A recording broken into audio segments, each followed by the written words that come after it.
Depan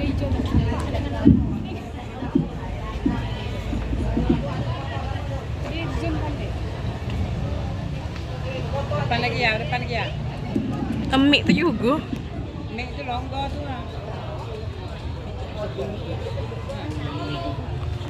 Billahi minasyaitonir rajim.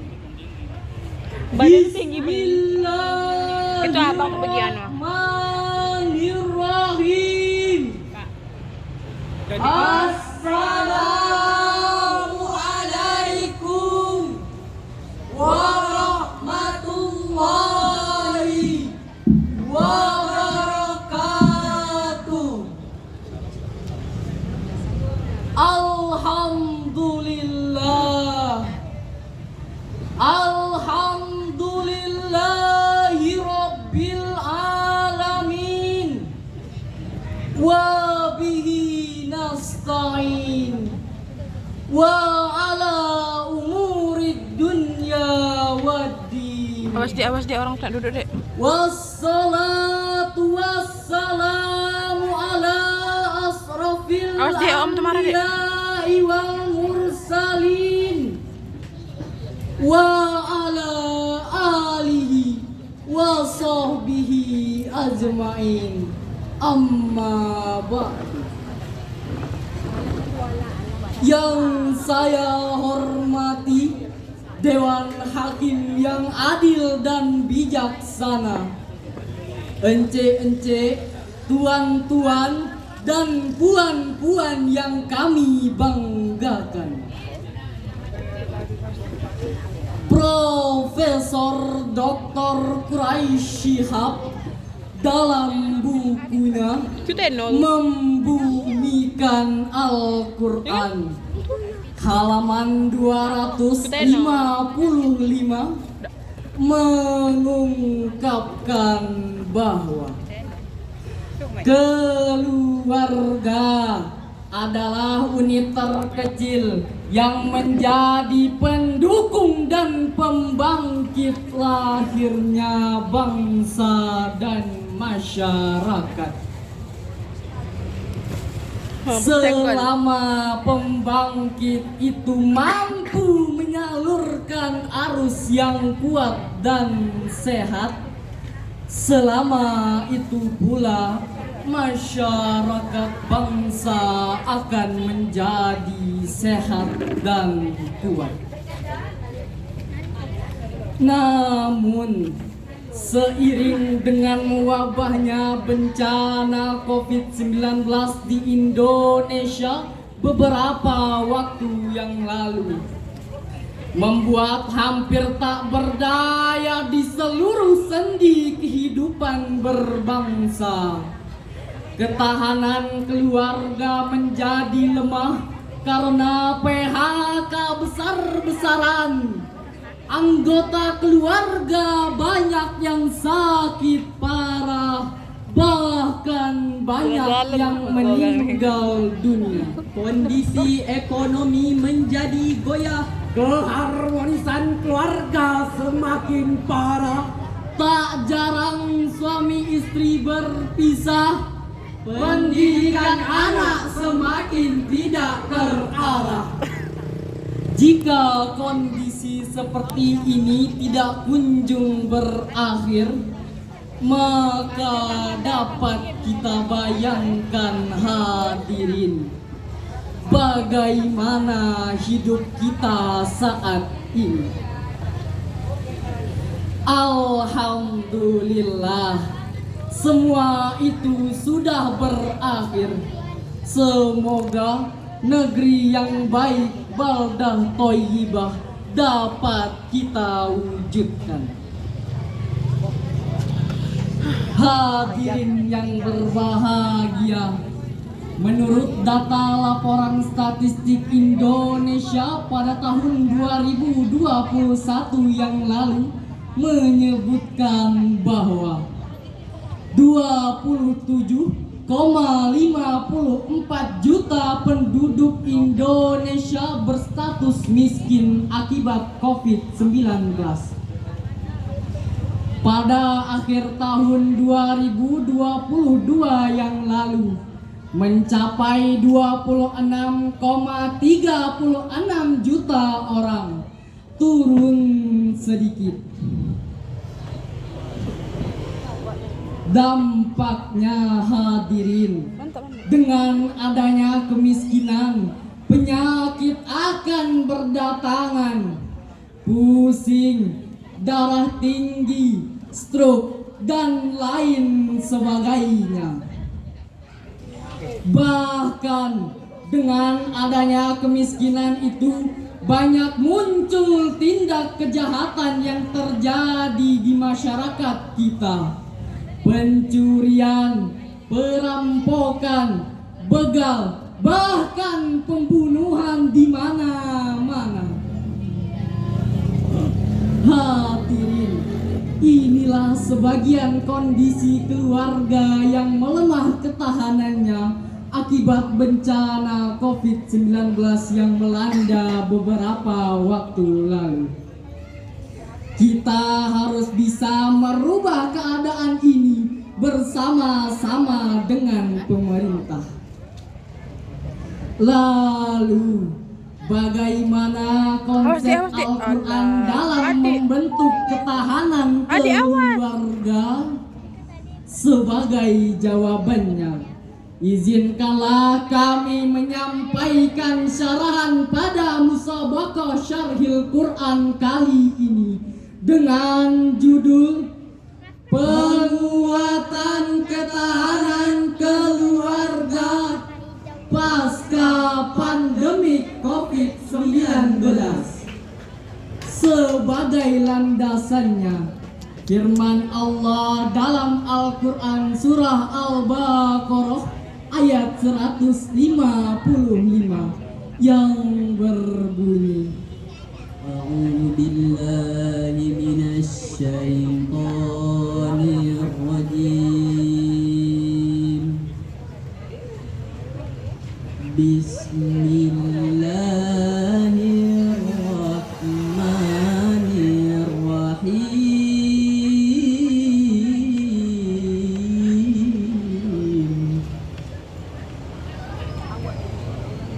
وَلَنَبْلُوَنَّكُمْ بِشَيْءٍ مِّنَ الْخَوْفِ وَالْجُوعِ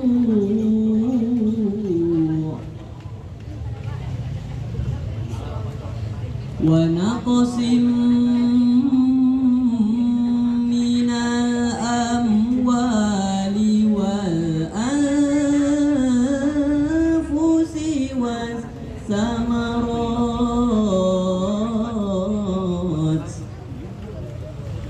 وَبَشِّرِ الصَّابِرِينَ.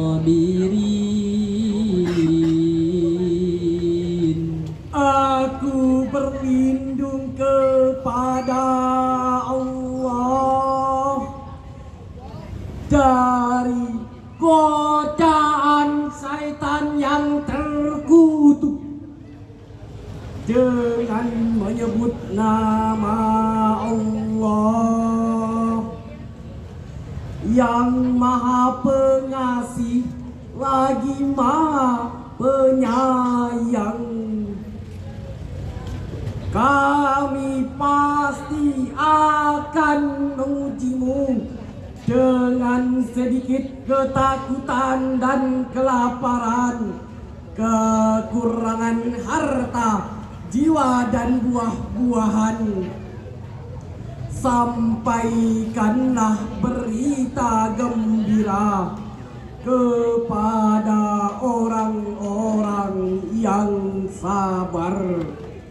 Majelis hakim yang terhormat, hadirin yang diberi rahmat. Secara tekstual, ayat tersebut menjelaskan bahwa Allah menguji hidup manusia di dunia dengan berbagai macam musibah. Selanjutnya, penafsiran Syekh Muhammad Ali As-Sabuni dalam Sofwat At-Tafasir Jilid 1 halaman 107 menjelaskan bahwa dan kami beritakan kepada kalian semua macam-macam musibah seperti ketakutan, kelaparan, hilangnya sebagian harta, matinya sebagian yang dicintai, dan tersia-siakannya sebagian tanaman dan buah-buahan. Sedangkan secara kontekstual, ayat tersebut memberikan pembelajaran bagi kita bahwa segala musibah yang terjadi di dunia ini adalah suatu keniscayaan yang harus kita hadapi sebagai bentuk ujian keimanan dan perilaku kita sehari-hari. Hadirin, ayat tersebut memberikan pemahaman kepada kita bahwa bencana virus corona adalah ujian hidup bagi kita, sehingga bencana tersebut berdampak bagi ketahanan keluarga yang mengakibatkan banyak para pekerja yang di PHK, pengangguran bertebaran di mana-mana, perilaku kejahatan semakin merajalela, keharmonisan dan kehangatan pun semakin tak terasa, bahkan angka perceraian pun semakin meningkat jumlahnya. Na'udzubillahi min dzalik. Padahal Rasulullah Sallallahu Alaihi Wasallam bersabda dalam hadis sahih yang diriwayatkan oleh Abu Daud nomor 2180, abghadul halali ilallahi ta'ala talaq, halal yang paling dibenci Allah adalah talak. Oleh karena itu, kita harus membangun ketahanan keluarga yang ceria, bermental kesatria, tidak mudah putus asa, serta taat beribadah kepada Allah Subhanahu wa Ta'ala agar terhindar dari siksa api neraka. Lalu, bagaimana upaya memperkuat ketahanan keluarga pasca pandemi? Mari kita renungkan firman Allah dalam Al-Quran surah At-Tahrim ayat 6 yang berbunyi, ya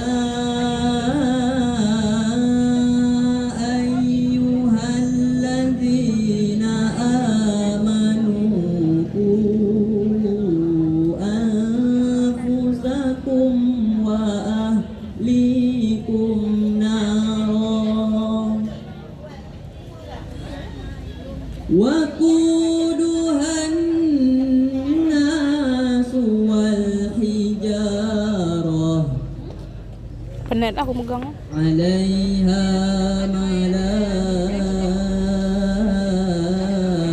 malaikatun ghilazun shidad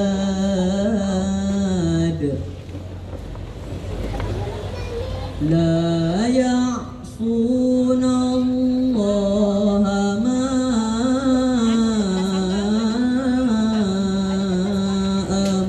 Dengan ma.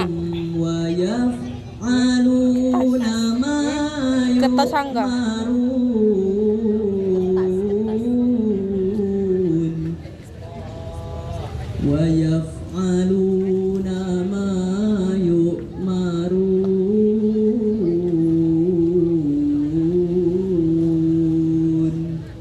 Shadaqallahul azim. wahai orang-orang yang beriman, jagalah dirimu dan keluargamu dari api neraka yang bahan bakarnya adalah manusia dan batu. Penjaganya adalah malaikat-malaikat yang kasar dan keras. Mereka tidak durhaka kepada Allah terhadap apa yang Dia perintahkan kepadanya, dan selalu mengerjakan apa yang diperintahkan. Maha benar Allah yang Maha Agung dengan segala firman-Nya. Majelis hakim yang terhormat, hadirin yang diberi rahmat. Ayat ini merupakan seruan yang bersifat litansi atau peringatan dalam menjaga keluarga, sebagaimana terangkai dalam kalimat Qu anfusakum wa ahlikum naro ay ihfazu anfusakum wa sunu azwajakum wa auladakum min narin hamiyatin. Jagalah dirimu, pasanganmu, dan anak-anakmu dari api neraka yang panas membara. Demikianlah penafsiran Syekh Muhammad Ali As-Sobuni dalam Sofwat At-Tafasir jilid 3 halaman 410. Selanjutnya Abi Abdillah Muhammad bin Ahmad Ali Ansori Al-Qurtubi dalam Al-Jami' li Ahkami Al-Quran jilid 18 halaman 744. Ayat tersebut merintahkan manusia agar memelihara diri dan keluarga dari neraka, yang berarti seseorang harus memperbaiki dirinya dengan melakukan ketaatan dan memperbaiki keluarganya. Alhasil, ayat tersebut sebagai instruksi Allah kepada kita agar pada pasca masa pandemik ini untuk terus meningkatkan ketahanan keluarga dengan cara: Pertama, meningkatkan ketahanan spiritual. kedua, meningkatkan ketahanan psikologis; ketiga, meningkatkan ketahanan ekonomi; dan keempat, meningkatkan ketahanan sosial. Saudara-saudaraku, oleh karena itu diharapkan keluarga agar tetap bahagia dan tidak putus asa menghadapi pandemik virus corona. Melakukan pembinaan keluarga agar keharmonisan keluarga tetap terjaga. Perkuat kerjasama keluarga dalam melawan pandemik virus corona agar segera hilang dari bumi Nusantara dan seluruh dunia. Majelis hakim yang terhormat, hadirin yang diberi rahmat. Dari uraian di atas dapat diambil kesimpulan bahwa segala musibah yang terjadi di dunia ini, termasuk wabah COVID-19, adalah suatu keniscayaan yang harus kita hadapi. Oleh karena itu, mari kita tingkatkan ketahanan keluarga dengan menjaga keharmonisan bersama dan memperkuat kerjasama agar terwujudnya keluarga yang bahagia dan sejahtera. Demikianlah syarahan yang dapat kami sampaikan. Mohon maaf apabila ada kekurangan dan kesalahan. Kami tutup dengan wabillahi taufiq wal hidayah. Wassalam.